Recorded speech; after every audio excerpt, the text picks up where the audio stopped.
Shri Krishna Parabrahmane Namaha.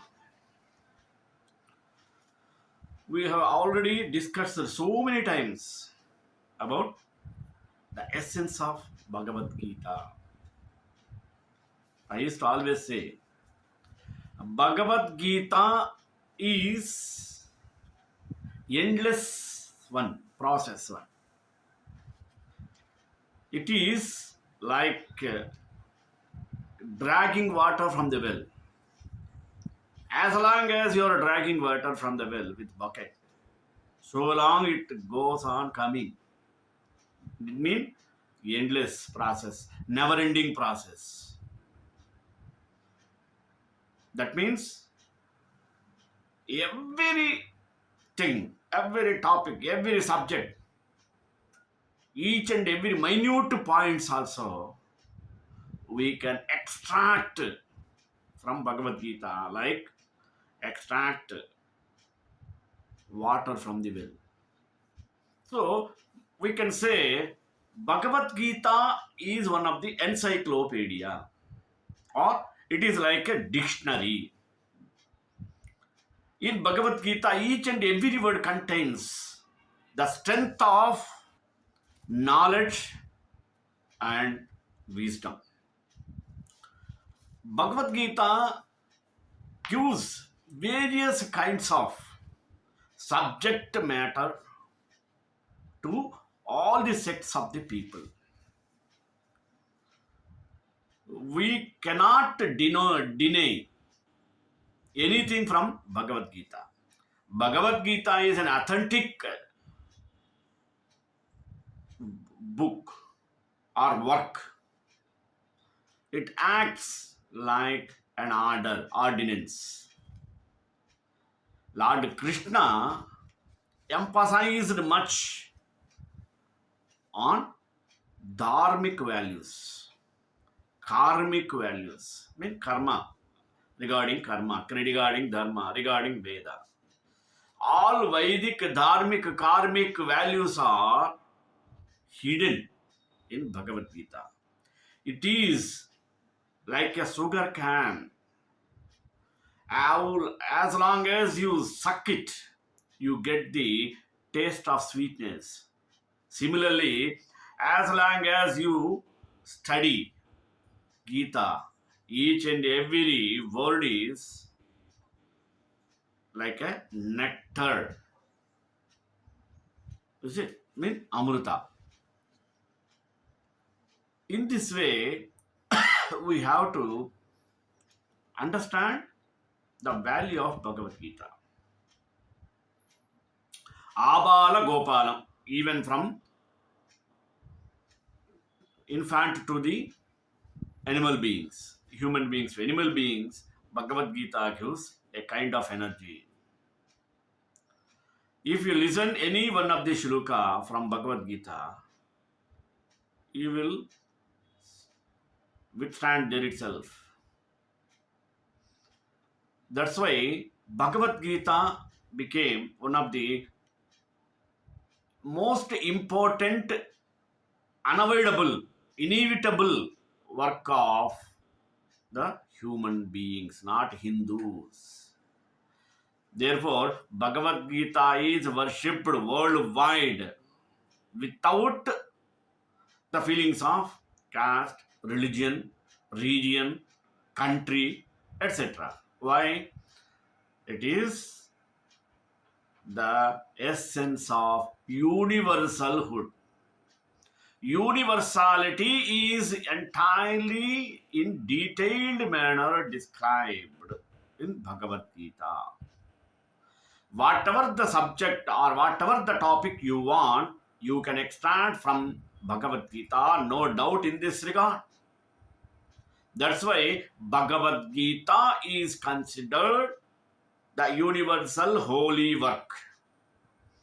Any part of the world can extract whatever the subject they want from it. In such a way, it acts like an encyclopedia and like a dictionary at any time. Basing on that, today I took the topic of Bhagavad-Geeta Self-help. So many subjects we can extend. Today I took that self-help from Bhagavad-Gita. Let us see in detail. Krishnaya Vasudevaya Devaki Nandanaya Cha Nandagopakumaraya Govindaya Namo Namaha. The spiritual ethos and the philosophical outlook that Bhagavad Gita postulates paves the way for the liberation of man who, as Rousseau said, being born free is everywhere in chains. But equally, it is a mirror of human psychology, which enables man to discern his debilities for appropriate redressal.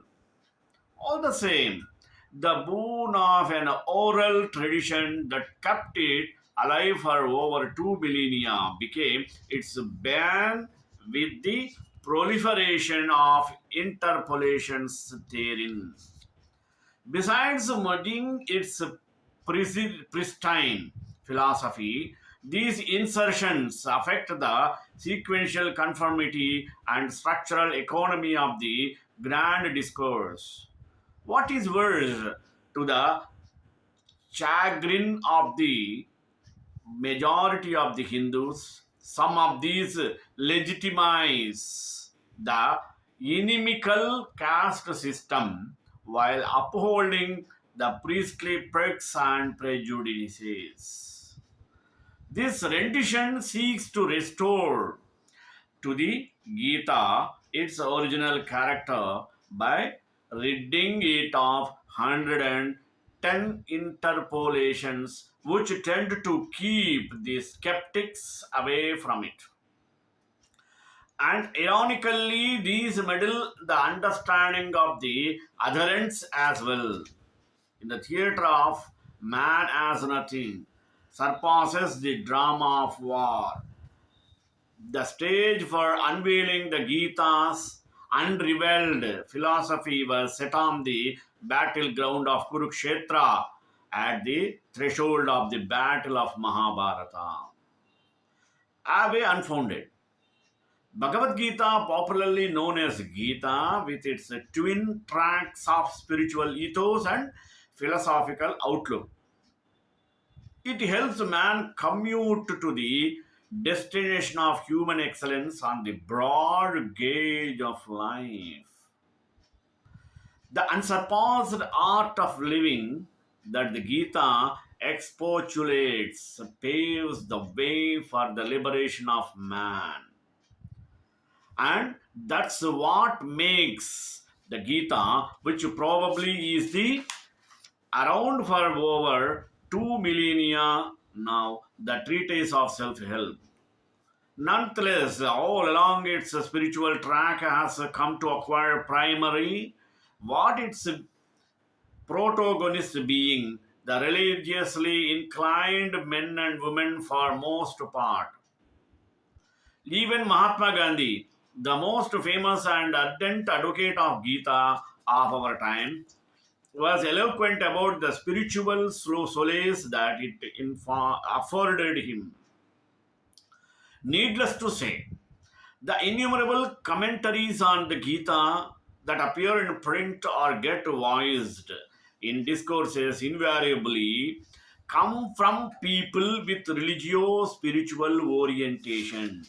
Insensibly, all these led to the public perception of the Gita as a spiritual tone, and that has brought about a situation where everyone swears by it but few venture to approach it. That is due to either the general lack of spiritual inclination in man or his palpable apprehension that anyway it might be beyond one's comprehension. And those who attempt to read any of the commentaries give up enough bowed either by the spiritual spin in theological jargon or tired of those lengthy commentaries. Oh, don't these tend to exhibit the commentators own scholarship in Vedanta. In the bargain, hardly any search in the end which would have helped them understand themselves better. What an irony in that, having been bagged down in the semantics, one fails to grasp Krishna's message that's tailor made for him. And it is all about realization made difficult. The public or private discourses on the Gita relatively far better, for they enthrall the audience by the eloquence of the speaker besides the interest the interspersed anecdotes elicit. However, amidst all these verbis, the profundity of Krishna's message would seldom register in the minds of those who try to seek it. Of course, the community discourse root masses on the essential ingredient of understanding contemplation. After all, Krishna himself recommends to Arjuna at the end of his task. If only Sanskrit, the language of the gods for the Hindus and for the 18th century British intellectual Sir William Jones is wonderful structure, more perfect from Greek, more copious than Latin, and more exquisitely refined than either were in the currency now, it would have been a different proportion.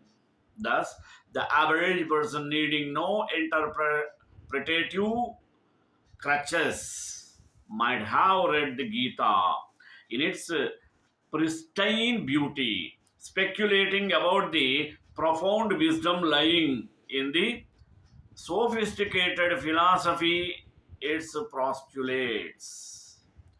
That would have afforded one to view human nature, including his or her own, in that contemplative mirror enameled by the Gita.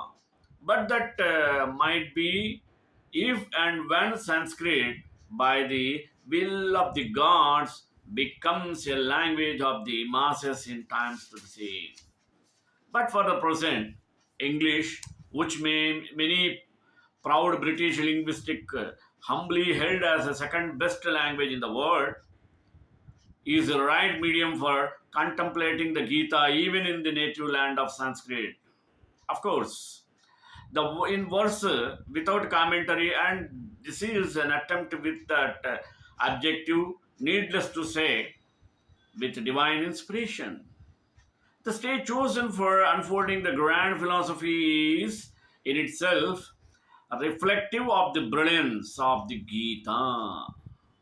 Nothing ever surpasses the drama of war in the realms of war, in the realms of life, and so is the cause with the accompanying debate about its rights and wrongs.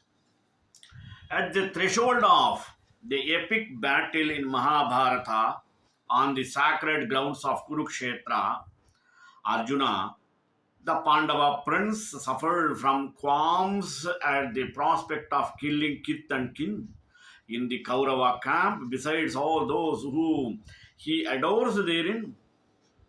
It has always been in the nature of man to worry about the prospect of his death besides that of his near and dear. Thus, Lord Krishna, a friend of the Pandavas who happened to be Arjuna's charioteer, opens the classic discourse in chapter 2 by chiding his disciple and setting its trend as well. Averring as knowing or worried over trivia or reckon never wise are dead and alive both. The supreme spirit through nature causes the birth of all beings. The spirit lying within the beings is subject in degrees of virtue, passion, and delusion, the three attributes of nature. It should remain the human endeavor to free the indwelling spirit from these nature induced influences. This, however, is not possible for that. Thus, in the end, soul could be tended towards that state of purity which matches with that of the Supreme Spirit. As and when this happens, the indwelling spirit merges with the Supreme. Man never returns to be born again. This is about the spiritual goal of man in this world. In short, it's in the nature of the Supreme Spirit to separate the wheat from the chaff by bringing beings for dalliance in the domain of the nature. While a pass ensures merger with the Supreme Spirit, failure keeps man ever in limbo. It is thus left for man to reach the Supreme, and the Gita shows him the way. In the Gita lie the tools that tend one's spirit to that pristine purity, and that it makes the kit bag of moksha. Nevertheless, the commonality seems to fork at some length. What with the Semitic religious precepts having their own caveat conditional. Well, Hinduism and derivatives, Buddhism, Jainism, etc., advocating the virtue per se as the ideal human conditions. But at the other end of the religion's tunnel, Judaism and its seedings obliging the faithful to uphold their principle provide a religious code to human virtue.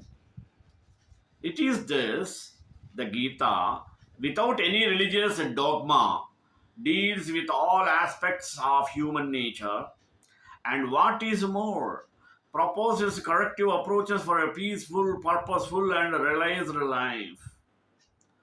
And this makes it the treatise of self help for one and all, irrespective of his or her religious orientation and social background. Figure it out for yourself as Arjuna could do. Now, back to where it all began, the misleading image, the Gita, something that cannot be comprehended even by the spiritually oriented. Leave alone the mundane minded without the guidance from a guru. Well versed in the nuances of theology.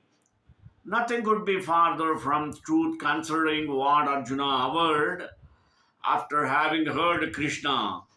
Glad, O Lord, gone are doubts, since I gained with your words. And consider this, Arjuna was an educated prince and exemplary warrior, but with no specialized knowledge or training in theology. Yet he found no difficulty in grasping the centrality of Krishna's advice that helped dispel his doubts. After all, it could be expected that Krishna, who knew his friend's limitations on that count, would have fashioned his discourage suitably. More so, Krishna's discourse was intended to be a ready reckoner for Arjuna and not an assignment in spirituality to be attended to as homework with reference books and all, leaving the battlefield for the day. But then, why all this spin of spiritual intricacy on such a straightforward man to man talk? We must appreciate that the philosophy of the Gita is the apogee of the Hindu thought process that evolved through the Vedas, the Brahma Sutras, and finally the Upanishads. In a way, the Gita is the seal of the Hindu wisdom, guidance for its separates the ritualistic chaff from the spiritual grain in the granary of Sanatana Dharma. For those well versed in these and other such works, it is a tempting proposition to delve into the conceptual origins of a given sloka of the Gita in those ancient classics. But to that, avoid all that, and what is sought to be proved after all, that the Gita was plagiarized work of Vyasa? Well, didn't Vyasa place the Gita in proper perspective with the end of the chapter avertment that it is quintessence of the Upanishads and Brahma Sutras? Yet this futile exercise of backward integration of the Gita with the Upanishads and other continuous giving rise to myriad interpretations to what is essentially a simple and straightforward message that Krishna intended for average human comprehension. In modern parlance, Bhagavad Gita is like the board note, and it does not behave the board members to pour over the relevant files. Though some well-meaning men and women have all along tried to straight jacket the Gita as a book of work, still it is a scriptural tag that sticks to it. Admittedly, there is not only detrimental to the great Gita, but also the misfortune of the common man who would have otherwise ventured to read it and benefited as well. Thus, this work should be viewed at the outcome of an effort to place the Gita in its proper perspective for the utmost common good. And the degree of its success could depend how it would have served the cause of the Lord and that of man for whose benefit the Gita, the treatise of self-help, was fashioned through not as scripture. It pays a recall the words of Lord Krishna that he heard of this wisdom for task on hand now apply mind. Now it is left for all to deliberate and decide whether the Gita per se was Krishna's unrevealed divine revelation or Vyasa's philosophical discourse non-parallel. It is noteworthy that each of the 18 chapters of the Gita has this postscript. This chapter with so designation has a bearing of the Upanishad process, the knowledge of the Brahma Sutra, and deals with the science of its application. And the Upanishads, as we all know, were but the works of man, though of divine proportion. Thus, if we were to concede that the Gita was a divine disclosure, then that would suggest that Krishna borrowed from the Upanishadic philosophy to fashion his discourse. Won't that mean Lord Vishnu in his avatar as Krishna relied on the works of man to formulate moksha for him? That is an absurd proposition, and any rate, that is it not it? Well, it's a matter for a man to deliberate and decide. Last but not the least is all secretary and Swiss some interpretation give to the Gita to the heart of the majority of the Hindus. Understandably, the offended sections view this secular text with superstitious and thus keep away from it altogether, missing so much as a consequence of the same. In all about interpolations that follows this aberration is sought to be erected, and it is hoped that the general good of the Hindus, this aspect of Gita would be set right for all times to come. Let us find out all about interpolations.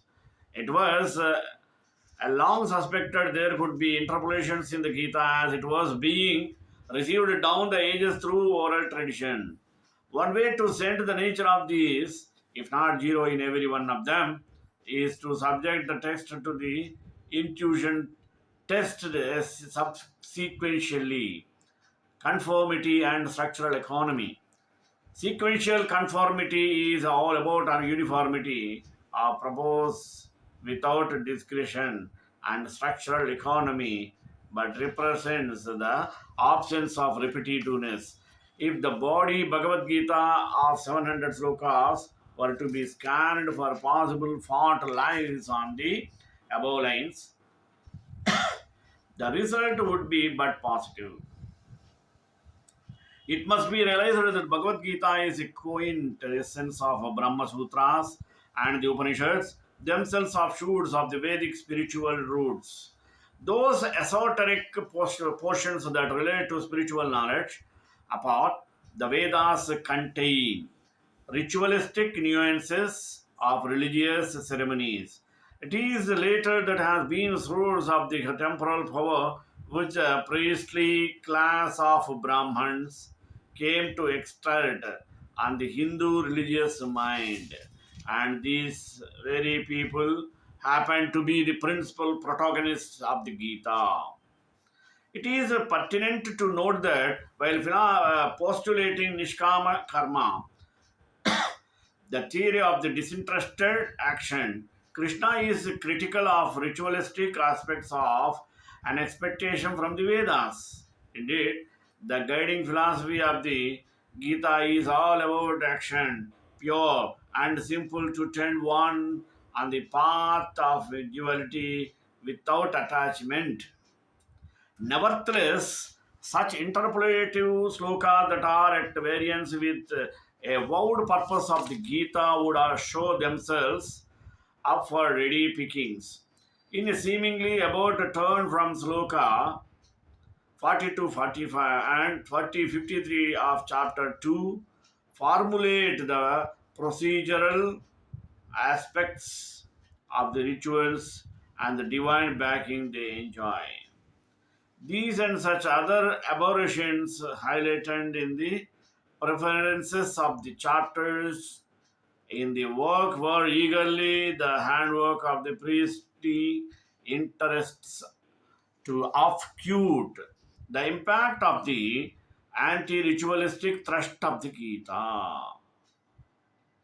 On one hand, these interpolations were meant to impart legitimacy to their creed by advocating the same through the revered text.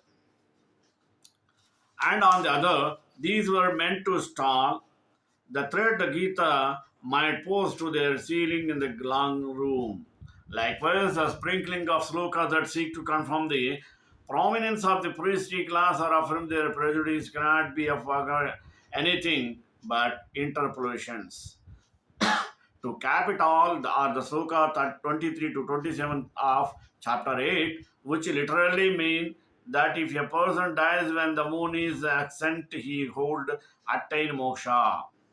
Other way around were it indecent and such like. These slokas espousing superstition simply put are out of tune.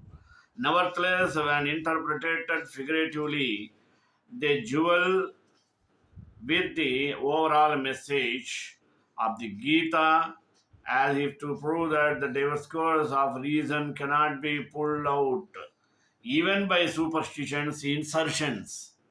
But be that as it may, there is an uncanny element in these artful interpretations in that they were interested in the native or narrative in such a manner that if read usually they effectively merge with the text. More so for the religiously conditioned him whose upbringing conforms to the ritualistic regimen. Next is the aspect of structural economy one find in similitude. A given content in many of his sloka in the same or in a different context throughout the text. Obviously, some of them are interpretations, but which were the originals, which are the limitations, may be impossible to find out for the smugly fit into the overall structure. Be that as it may, she long threatening the discourse. They do not believe that same, and fortunately, not even tire in the reader thanks to the exemplary charm of Sanskrit as a language. If after deliberating one decides that Guru Gita is more work of Vyasa's genius than any divine revelation by the Lord Krishna, then he or she might came to the conclusion that the concluding sloka 78 of the last chapter meant to impart a different to the discourse is an interposed. In the ninth chapter, as discussed in the introduction therein, sloka 32-33 are clear interpolations. In that case, we would have been left with no option but to take the perplexing interpolations with a pinch of salt in the absence of any clue to negate them as such. Shri Kanta Kalyan Nidhi Ram Diving Divasa Divasa Mangala Mangala Sarva Udachar Urve Surve Churve Acharya Satradaya Stamangalam.